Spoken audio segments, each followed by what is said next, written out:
Jimmy Carter just sent Georgia's Brian Kemp a personal letter demanding his resignation.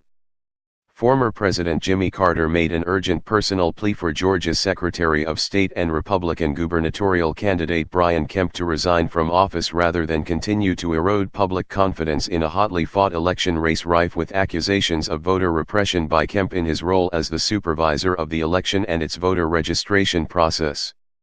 While many Democrats have already called for Kemp to resign from his Secretary of State position as an obvious conflict of interest with his candidacy given his role in rejecting over 50,000 voter registration applications, the majority from African Americans in a race where his Democratic opponent is a black woman, the 92-year-old Carter sent a personal letter to the Republican candidate that will hopefully carry sufficient moral authority to convince Kemp to take action to restore integrity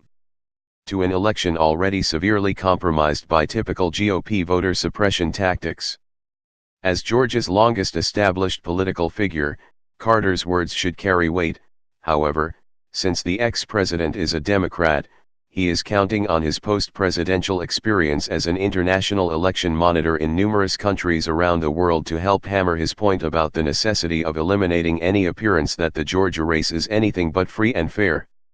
One of the key requirements for a fair and trusted process is that there be a non-biased supervision of the electoral process, Carter wrote, adding that stepping aside would be a sign that you recognize the importance of this key democratic principle and want to ensure the confidence of our citizens in the outcome.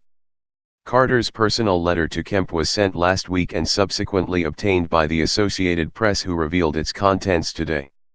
While the news organization was unable to ascertain whether Kemp has read the letter yet, suffice it to say that no resignation announcement has yet to be issued by Kemp's office.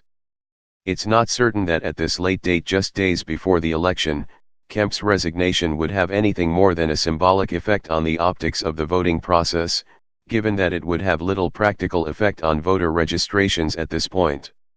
However, with Republicans around the country doing everything they can to prevent eligible voters from exercising their rights, it's even more important than ever to make sure that a massive voter turnout can negate any suppression efforts the GOP can muster. Vote for Democrats to restore a fair electoral process.